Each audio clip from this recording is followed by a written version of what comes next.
evening. Welcome to Live Streams. We're so glad that you are here tonight, and it is an experience that involves many different things that's ongoing. We want it to be a refreshing experience as you come and dine together and fellowship with one another. It is also a time of learning, and that's what we're going to do right now, in hopes that as we apply God's Word, that we would become all that God is calling us to be.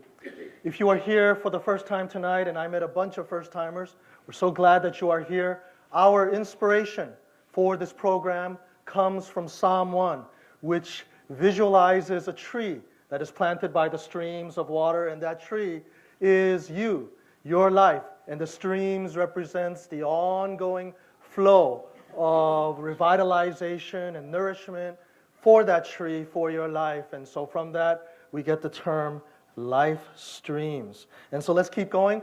I promised you that every time we get together, we would be tracking where we are going. And tonight, take a look, because we're almost done for this season. We started about 6 weeks ago, was it? Mid-September? And just take a look. I'm not going to review any of that, but that's been the journey that we've been on so far, our curriculum. And we have begun last week a second mini-series on conflict resolution. And last week was part 1, the source of conflict. And tonight, we're going to keep on going and take it another level. And we're going to talk about the styles of conflict. Because you know what? We're pretty good about breaking relationships, if you know what I mean. Okay? And so we're going to talk about the various styles of conflict. And we're going to start tonight by reminding ourselves a little bit of last week. Now, you know that we have a website, livestreamsonline.net and .org. And you can go to either one, and it'll take you to the same place, which has all kinds of audios, videos for yourself and for your children and grandchildren as well. And it's all free. Go ahead and take a look. And in fact, next week, I got a big surprise for all of you. Everyone is getting a free gift next week. And so we want to see you guys next week as, hey, it's going to be really, really good. So we're excited. It's going to give out gifts for you guys, for your children, and it's all for your spiritual journey that you are on. But let's get back to our present journey right now and remind ourselves that conflict resolution, if we want to get that going, we have to first look at ourselves. We have to look in the mirror, and we have to confirm that the source of conflict is where? It's you, right? We talked about that last week. In fact, remember that little phrase I said I'm going to use over and over again and hope she'll memorize it? There it is on the screen again. Self-inventory is the beginning of conflict resolution. So before you point a finger at somebody else, you want to take inventory of yourself and the issues that are inside you. And so to make that happen, guess what, boys and girls? Now tonight is part 2. And part 1 was about the inside, all the issues on the inside, bubbling over, remember all that good stuff? That's going to be online very soon for you to view or listen to. But tonight is part 2, where we pick up where we left off, saying that all that stuff inside us, the nasty stuff that comes out, it comes out in a variety of ways. And we're going to observe that tonight. And then we have our special guest, our co-host, Don Barkley, coming up for part 2, along with our very special guest, Lori Stewart. And so we'll have a good time talking tonight about the different styles, the way that we go about breaking our relationship. But it's my job tonight to warm you up, get you going and thinking about these issues. And so tonight, I want to begin by focusing on a very common phenomenon, a very common experience that you guys, when you see it, you'll say, oh yeah, I know exactly what you're talking about. And that is that opposites attract. Have you noticed that? That in a relationships, opposites attract. Now, it's just generally true. It's not true for everyone, but hey, it's true for most of the people out there. Because there's something attractive about somebody who's different from you. You know what I mean? You're drawn to somebody who's different. Now, you may not be conscious about it, or you may be unconscious. I don't know, but that's the dynamic some of the people might not be thinking about, especially guys. Guys don't think about anything, right? Guys, as long as she's hot, that's all that matters, all right? So, birds of a feather don't always flock together, if you know what I mean. So have you noticed? Opposites attract. And so we're going to talk about that a little bit. We all have different styles, and these styles are interesting to us, stimulating to us. And I'm not just talking about marriage, I'm talking about even friends. Best friends are often opposites of one another. And so we see that going on. Remember the cheerleader from several weeks ago? I said she's so peppy, she's energetic, she's positive, she's talkative, etc. And remember the comment I made several weeks ago? I said, you can bet that probably the other side is what? He's a dead fish, right? Remember the dead fish?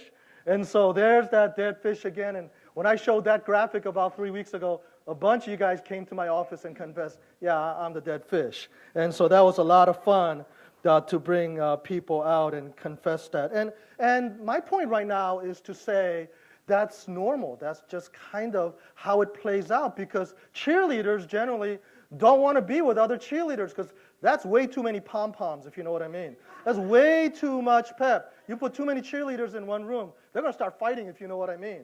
Okay? And so they don't want to be with their own kind. And so I have observed, and so have you, that you know what? The cheerleader kind of likes the dead fish. She kind of likes him that way. You know, ever since they first started dating, you know, they kind of liked being with each other. And so if you meet a cheerleader, you know, chances are she's with a dead fish, and she'll say things like, I kind of like it because he lets me talk. And so you see how the relationship works out that way. Now, I know that some of you guys, when you start dating, you think you're dating just because you guys are so much alike. And you know that saying, oh, we have so much in common. No, you don't. That's not true. You don't have that much in common, because if you did, you wouldn't be together. All right? So, opposites attract. For example, she's so conservative, okay? And she is risk averse. She doesn't want to live that life of danger and risk. But boy, is she attracted to Mr. Risk Taker, right? Because he makes her day, right? Or Mr. Uptight, okay? He's got to have everything his way. But he's attracted to Miss Easygoing, right? There's something attractive about who she is and how she lives, because it's different. Are you understanding? Of course you are. You've observed this too. I'm just telling you what you guys already know and setting you guys up for a very important conversation tonight. So, for example, a woman, and she can be very controlling, and all she wants is her man by her side, right? And so that's just kind of how people are, right? Somebody's got to hold a leash. All right. Okay, usually in the beginning, and I'm not really saying anything negative at this point or anything critical, I'm just saying it kind of works in the beginning. Opposites do attract. I'm just saying the obvious. It does work, and in the beginning, it's actually a lot of fun. It's stimulating. It's refreshing. So, for example, if you're introverted and shy, you like being around people who are not like you, because they make you laugh, they carry the conversations. You create all the awkward moments. But, you know, your date, she makes it so much fun. And so it does work in the beginning. And so you're both kind of motivated to make the relationship work and enjoy. And so, hey, there's a reason why that saying's been around a long time. Opposites do attract. It's very true. But, you know there's a but, right? There's always a but. As time passes, things begin to change. Well, sort of. I'm not saying you change. As time passes, you just get hardened and petrified and all crusty. So you're just who you are. But what changes is the dynamic in the relationship.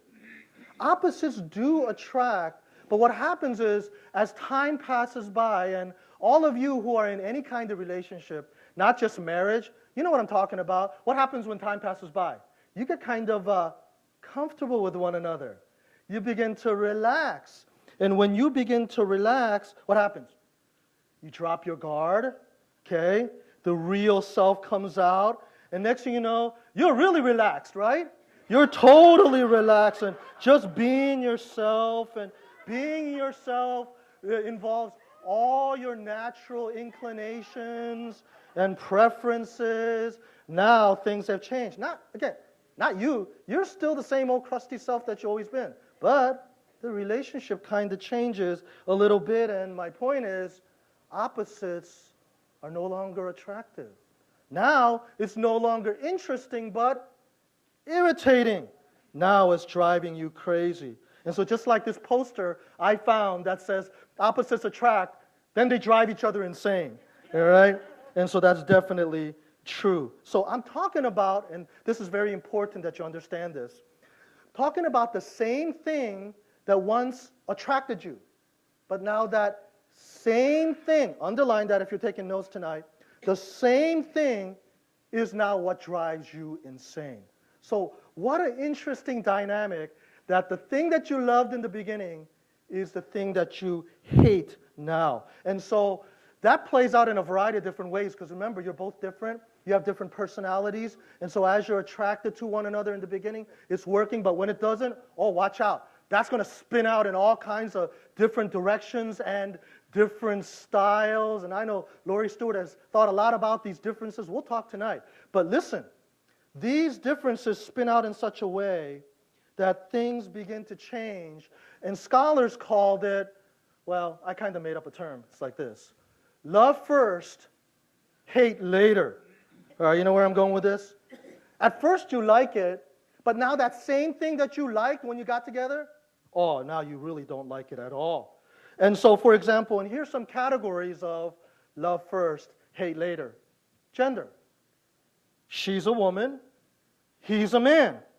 Those opposite gender styles are attractive and interesting at first, but now it bothers you, and it kind of works like this. All right? So take the same thing. For example, oh, she's just so sensitive. Okay? I like the way she pays attention to detail and cares about all the little things in my life. Remember, love first, hate later. And so later, why is she so sensitive? Okay? I hate the way she nags and pays attention to all the little details of my life. I hate that. So in the beginning, you like that, and later, you hate that. Does that make sense? Love first, hate later. Oh, he's so strong. I love that about him. I love how nothing affects him at all. Later, he's so calloused. I hate that nothing affects him. He's like a machine. Okay? And so we begin to think these things about one another. So it's the same thing.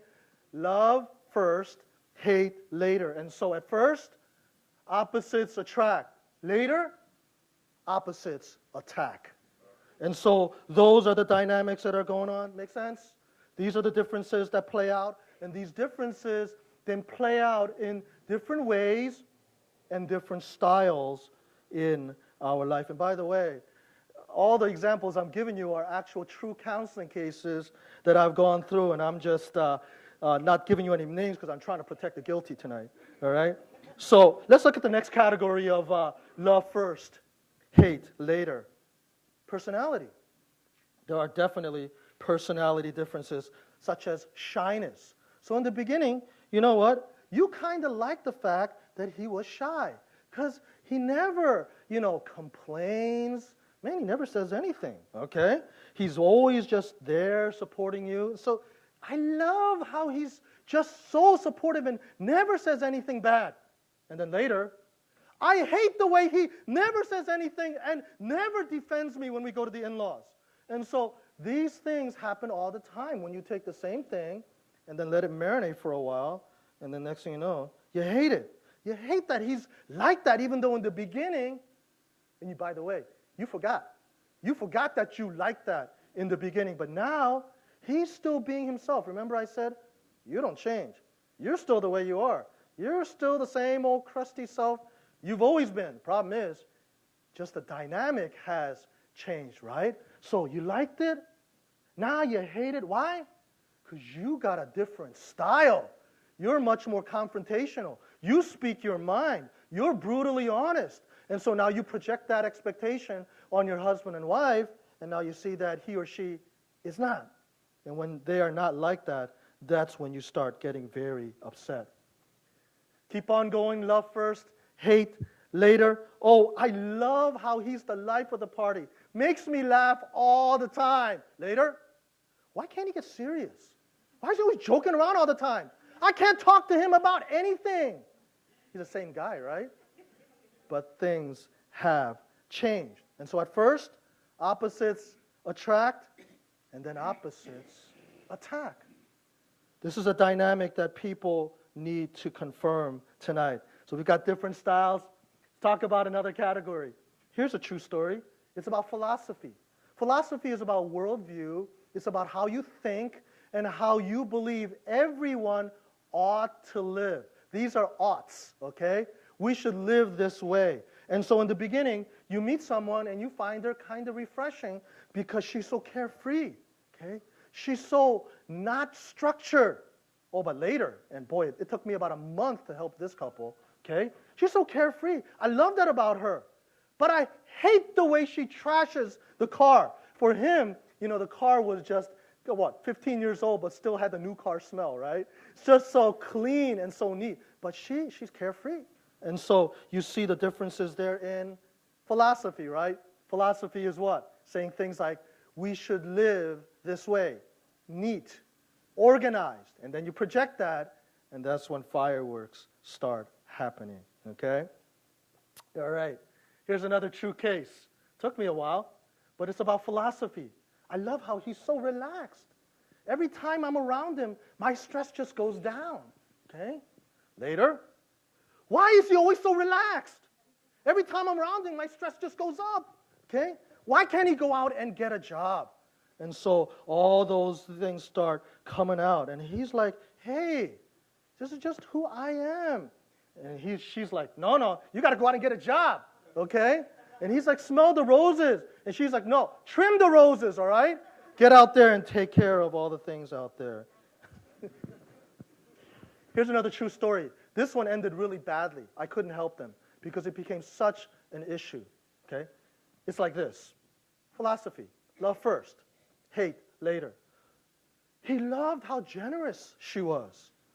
She would just go out and just buy gifts and the most nicest gifts for her friends, and he just loved that about her. Later, I hate the way she's always shopping and spending all of our money. And boy, that did not end well because he was an accountant and she was a big-time spender. And so, but that didn't end well because for him, here's my point. And he called me in the middle of the night. And I know he's going to be listening to this audio tonight. And I'm going to say it as accurately as I can. He calls me in the middle of the night. He says, I can't do it. I cannot continue this relationship because it's such a philosophical conflict. And so these things, we laugh, but they're very real. These are very real and very serious things. It involves different people. Remember, opposites attract, right? Different styles of conflict. What are we going to do? Well, before we get to that, let's talk a little bit more about opposites attracting and then opposites attacking, okay? Actually, according to my notes, that's it as far as that category, okay? I had more in my mind, but we're going to stop right here. So that's the first category of love first, hate later. Did that make sense? Okay? We're going to stop right there. The next category is hate first and still hate, okay? Oh, man, you hated it from day one, and now you're going to continue to hate. And everybody says, why did you hook up with him then? Why are you still with him? Okay? Why did you decide to continue the relationship if you hated it that much? And I'm telling you, there's some crazy scenarios out there, some crazy reasons. Let me just give you a few, just to get you thinking tonight. You hated it, but you thought you could tolerate it. But as time passes by, what did I say about you? You're still the same old crusty self. And so you realize you're not doing a very good job of being patient. Number two, you hated it, but you thought you could change it, right? How many of you, especially women, right? Because it's like women are like moth drawn to a flame, right? Then they get too close, and what happens? They get all burned up by the flame, right? And so that's exactly what happens. Women think they're missionaries, and the man is the mission field. And they think they can change him, convert him, make him better. We can rebuild him, the bionic man. But it doesn't happen. It doesn't happen. Now what you're going to do? Number 3, you hated it, but you thought it was too late to separate.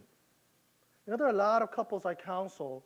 They just feel like, you know what, we've been together for 6 years. Okay, well, I guess we're stuck. And so they end up getting married. And so there are a lot of reasons why people hate and still hate. And now they're in a bad situation. What are you going to do? Well, you're going to have to work it out, okay? You're going to have to work on it because tonight, and by the way, live streams is not about giving you a quick exit plan, all right? It's not about giving you quick solutions so you can do this, do that, and then just go off. That's not what live streams is about. This program is dedicated to hard work and giving you real answers so you can roll up your sleeves and get busy in fixing your relationships, okay? And so there are going to be no shortcuts tonight, no quick answers. But when you feel like you're stuck, when you feel like you're going nowhere, okay, you're going to have to roll up your sleeves and live streams this season, and then we're going to take a Christmas break and come back next season. We're going to get really serious next season about the issues in our lives and how we can work them out in order to better our lives and our relationships. But for tonight, we're just giving you little pointers to continue to build on the knowledge that you already have. So with that, I'm going to give you 3 points tonight. We're making really good time tonight. I'm going to let you guys, the preschoolers, preschool moms and dads, that is, go home a little bit early tonight. The rest of you guys, you don't have anywhere to go, right? Okay? You guys stay here because we got an exciting part 2 for you tonight. But let me give you 3 points on how to respond to these challenges and difficulties. And each one of them will have the word work, because I want you to have the idea that you have to roll up your sleeves and do something about it. So here we go. Number 1, work on your appreciation of differences. Now, if you know a little bit about me, you know I am a big fan of starting with the mind, transforming and renewing the mind. We talked about that when we started live streams, right? And then how it comes out in your life. There are no quick solutions, but that's always the sequence. You start with your mind, so it's about your attitude, okay? It's about what you're thinking. It's about how you're perceiving. So let's throw up another word, perspective. What is your perspective about differences tonight? Because you know what? If you let some of these conflicts marinate in your relationship for a long time, after a while, you begin to think, and listen, you begin to think that differences are inherently evil. Let me tell you tonight, God created those differences. What, is it because God's not creative, that he just sort of rubber stamped or cookie cuttered just a couple personalities and that's it? God is a creative God, and he created a bunch of different temperaments, personalities, and styles for a very noble and glorious reason, and that is when different people get together, they bless one another. Because you know what? If everybody has the same style, the same weaknesses, the same propensities, you ain't going to grow. But God brings different people together. I mean, isn't that the rich theology of the body of Christ, right? Different people, different gifts, different abilities. And when you are with somebody who is different from you, and quite frankly, I like it. I would like people to actually be with people who are different because they compensate for your weaknesses, right? You want to be with someone who is different from you, because when that situation works, it's what I call a complementary relationship. You complement one another. And so as we are beginning to build for next season, when we get into more issues about the personal life, I want you to begin to think this way, okay? That differences are not inherently bad, but that God designed them so that you can enjoy a complementary relationship. And so you know what? Some of you guys who have been married for a very long time, you need to look at your spouse all over again and remember what attracted you when you first started dating.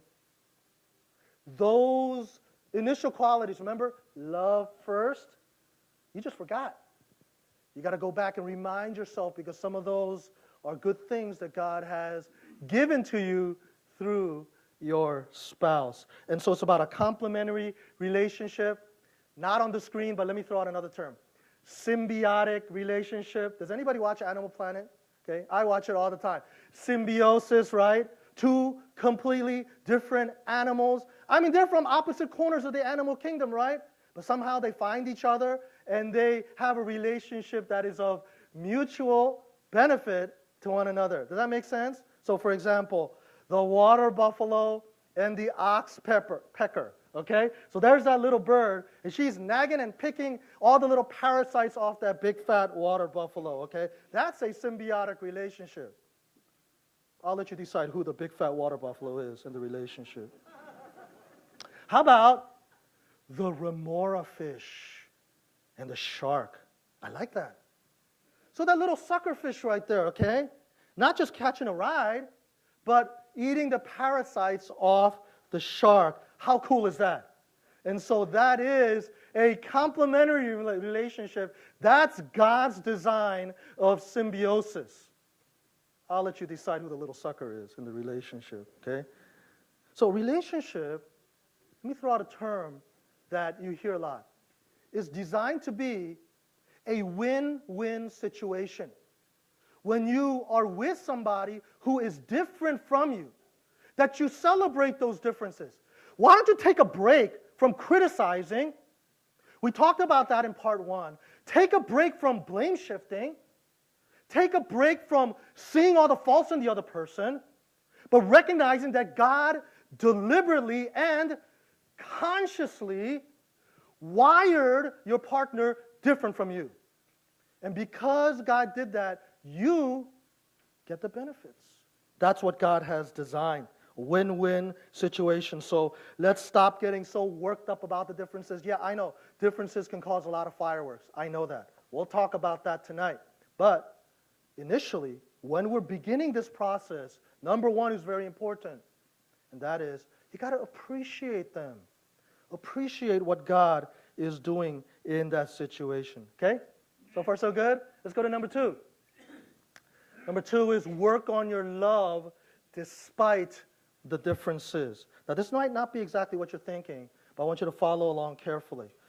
If you love the other person, okay, if you decide to commit to the other person, here's my point. That love and commitment that you have for the other person overrides any differences. When you are caught in a conflict, the category that overrides it or washes it out is love. Meaning, you love somebody, let me be real specific here. If you love somebody, what you're going to do is you're not going to raise up your differences and fight to the death about it. Those differences are not worth it. Why? Because love is more important in your relationship. And so you're going to let love override.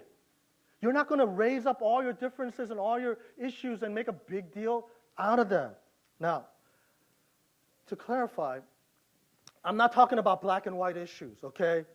That's not part of our conversation tonight. What are black and white issues, by the way? They're things that are what? Non-negotiables, right? There's things that are absolutely clear, like murder. You're not going to argue about murder, right? You're all going to agree that it's wrong. And so there are some things in life that are black and white. And those things you should agree and be together on the same page about that. So we're not going to talk about black and white issues. You know, have you ever described people this way? That guy's, everything is black and white for that person. You know what I'm saying? Here's my point. We're not talking about black and white issues tonight. We're saying black and white exists, but there's a whole category in reality that is not black and white, but it's kind of in the middle. And so what happens when you mix white and black or black and white together? You get gray. Now what I'm saying is that 99% of the stuff you're fighting about right now is not black and white. Black and white is stuff you should stand up for. Black and white is stuff that you should not negotiate. Black and white is stuff that you should die on that hill for. But most of our relationships and the stuff that we fight about are gray issues.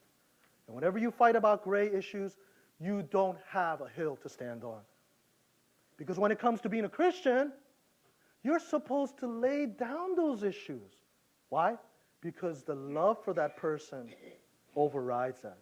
I've just summarized for you Romans chapter 14. That's the great chapter about the freedom that we have. But the point is, even though you are free, you will temper, you will qualify, you will control.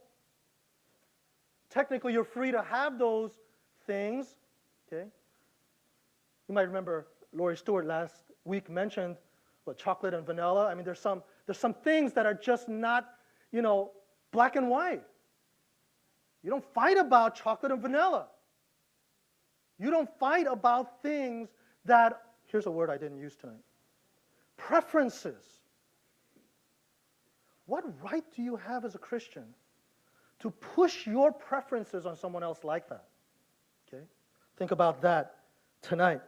Now, I'm deliberately not opening up Romans 14 because we've got a part 2 tonight, and we'll have plenty of time to talk about those things. But my point is, the reason why you lay it down is because you love the other person. Love is supposed to override all the preferences. Can you have those preferences? Oh, yeah.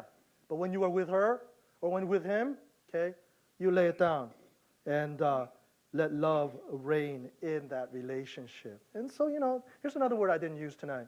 Compromise. You compromise. Why? Not because you're weak, not because you don't have an idea, but because you love. And so it actually makes you strong. That's what Romans 14 is saying. You become stronger. It describes the person who's weak in that chapter, right, as somebody who has to have it his way. But the strong is the person who's able to lay it aside. Okay, so Don and Lori, I want to talk to you guys about that tonight a little bit. There's some good stuff in there in Romans 14. But let's wrap it up tonight. Talk about number 3. This is the final point, and that is work on your issues in the light of differences, or in the light of the differences. We talked about this last week in part 1, where you got to look in the mirror, right? You got to look at yourself, and you have to check your own issues, because the problems are really inside you, right? And it's really because you relaxed.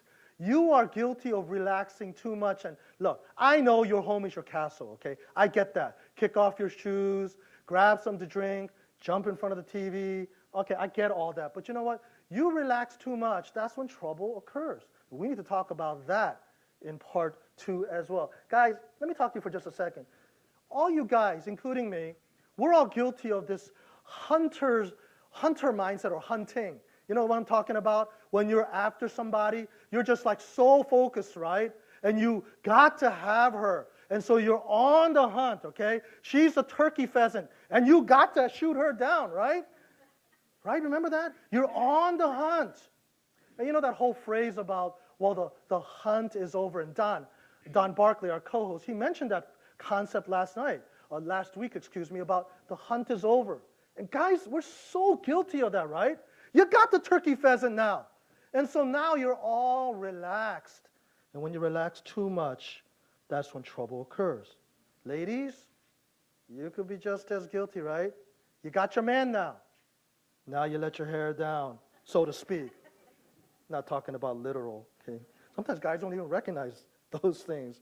But the point is, you're so relaxed, so secure, and now neither side is working on the relationship. Listen, do not fall into the trap or give in or believe the notion, the romantic notion that, oh, you guys just fall in love and live happily ever after. I mean, that is just so not true.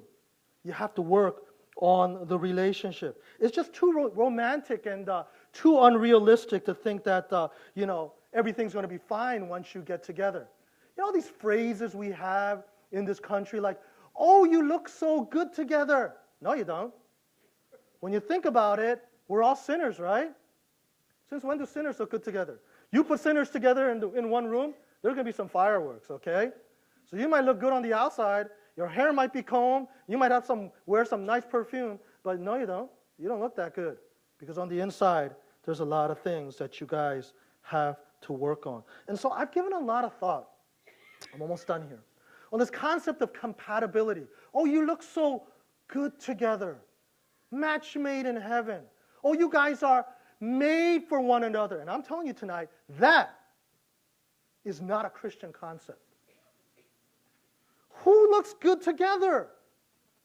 We're sinners and we have to work on our lives. What, we just, factor up a couple things and now our relationships are harmonious? Okay? That's not how it is. Now listen, I don't want anybody to misquote me, and I'm so glad it's being recorded tonight. eHarmony, Match.com, and many of these sites that have powerful search engines, I have no problem with search engines. I don't. Okay? I know people who got together through eHarmony. I don't have a problem with people finding each other because our modern society, as it is right now, we can get lost. We can get lost in basements of libraries. We can get lost and nobody can find us. So you know what? I have no problem with any of that. Some people even find our church through websites. That's a search engine. I have no problem with any of that.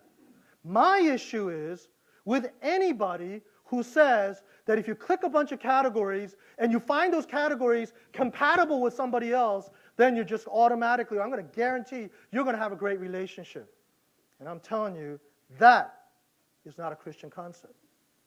Search engines are fine, but we have to recognize all relationships require work. So hey, you want to find a partner through Match.com? I don't care. That's fine with me.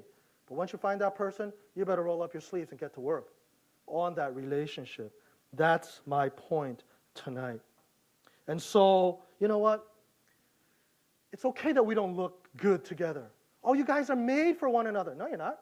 Okay? You guys are together and you have to work on it. And so phrases like match made in heaven. You know what I say to that? Made in heaven, work it out on earth. Okay? Work it out. It's going to take a lot of hard work. And my issue is with people who don't work it out and then walk away from the relationship. Because live streams is a response to people who walk away too quickly.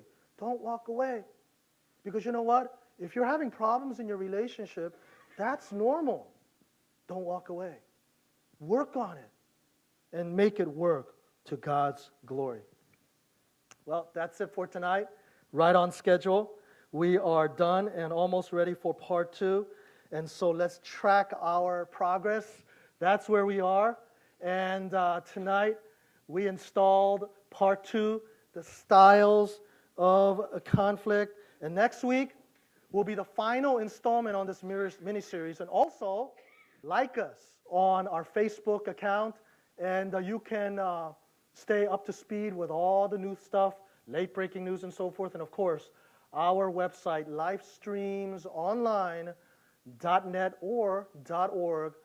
You go there and download all the freebies. In fact, those freebies are listed on a color postcard on your desk, your table, excuse me. So if you haven't taken one, would you take one tonight? We have some first-timers here tonight. Please take one. Put it on your refrigerator. The back of that card shows you all the stuff. You see it on the slide.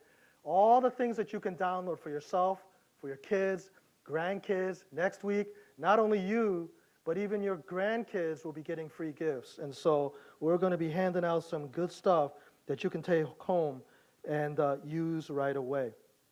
If you've already taken one, please take an extra and give it to a friend and let them know. And next week will be our last session for the year.